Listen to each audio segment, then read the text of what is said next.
She was only a child no older than 10, when the Pontifex Maximus pointed to her in the crowd and declared her the next Vestal Virgin. From that moment, her life was no longer her own, chosen not for power, wealth, or ambition, but for purity. And fate, she stepped into a role that would bind her to Rome more intimately than any emperor or senator ever could.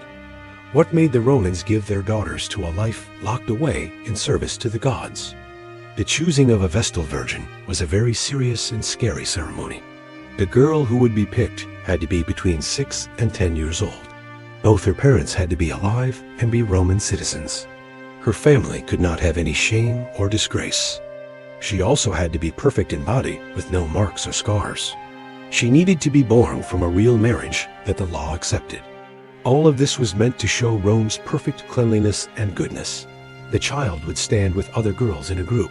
From them, the Pontifex Maximus, who was Rome's most important priest, would choose her. Sometimes he picked by chance. Sometimes he pointed right at one girl. Being chosen was not always seen as good news. Many families cried not because they were proud, but because they were scared and sad. Once the girl was picked, she was taken away without a word. She walked across the Sacra Via, which was the Holy Road, for the last time as a normal Roman child. From that moment on, she belonged to the goddess Vesta. Her body and her soul now belonged to the Roman state. The writer Plutarch tells us that King Numa Pompilius first created the Vestal Virgins long ago.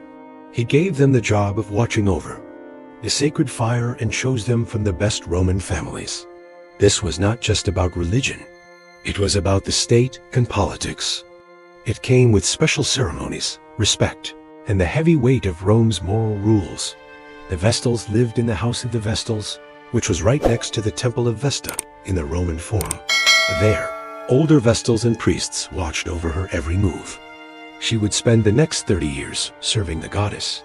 The first 10 years were for learning, the next 10 for doing the work, and the last 10 for teaching new girls.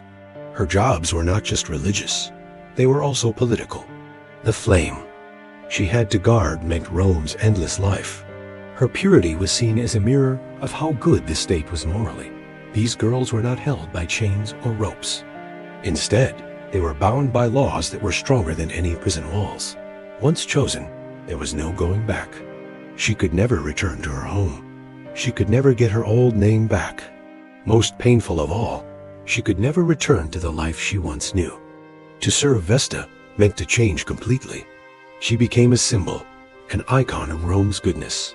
But under all the respect and worship was a darker truth.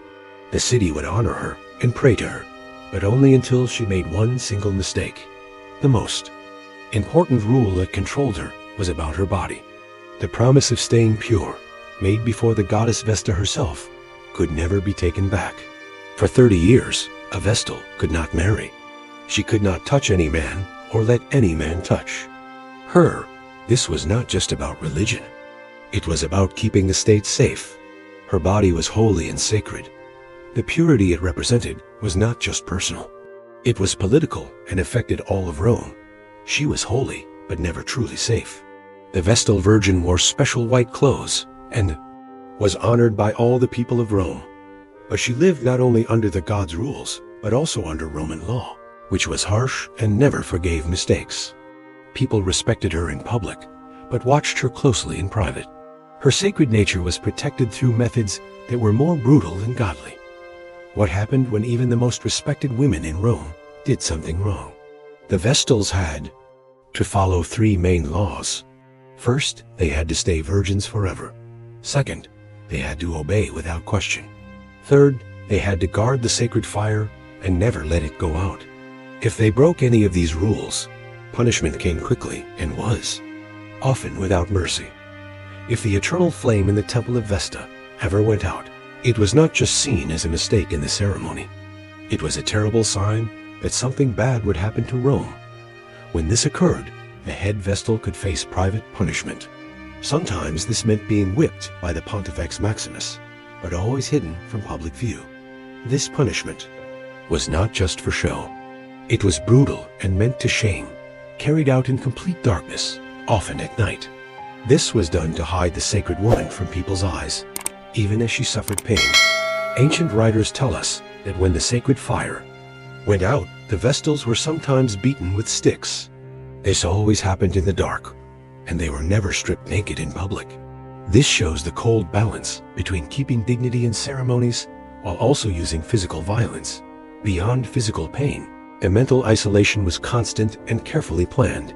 For the full 30 years of her service, a Vestal had to remain celibate.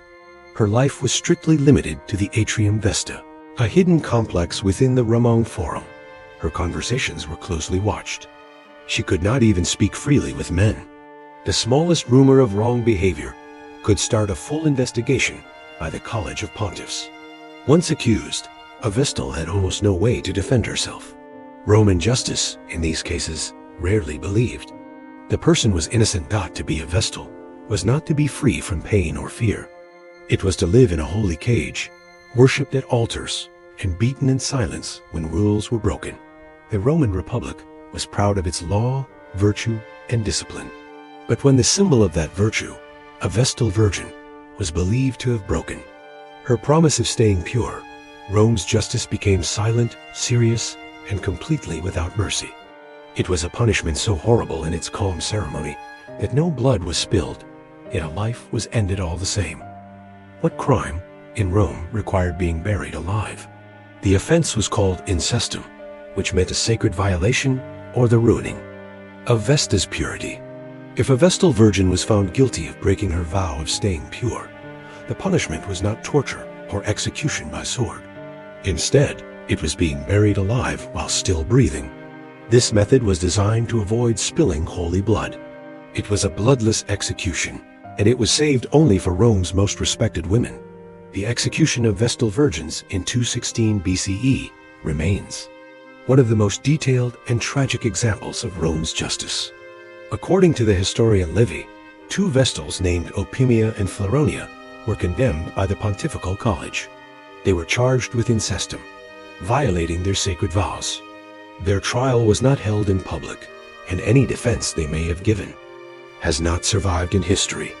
Once judged guilty, their fates were decided. One was buried alive, the other killed herself. The ceremony began with silence. No screaming, no complaints. The condemned Vestal was led through the Roman Forum in a solemn parade.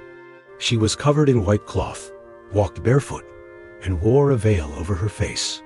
She looked like a bride being walked to her wedding. But this was not a marriage. This was her funeral. The parade stopped at the Campus Celeratus, which means the field of the wicked. This place was just outside the Colline Gate.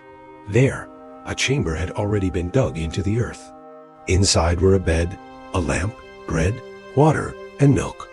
These were symbols of the bare minimum needed to live.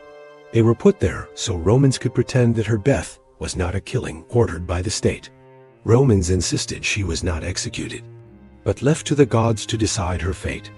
Once she walked down the steps into the underground chamber, the entrance was sealed with dirt and stones. No one would ever hear her voice again. The state did not admit that the burial was murder. By providing food and drink, Rome could claim she was simply imprisoned underground. But there was no escape, no rescue, no legal appeal. When her air ran out, so did her life. With her death, any doubt was gone that Rome was capable of wrapping brutality in the name of virtue. The ceremony never included a public show of death. That was the point. Silence was as much a tool as the tomb itself.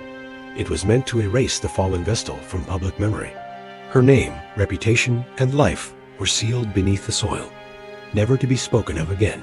The fate of Rome's Vestal Virgin shows us a civilization willing to make innocence holy while punishing any imperfection with merciless accuracy.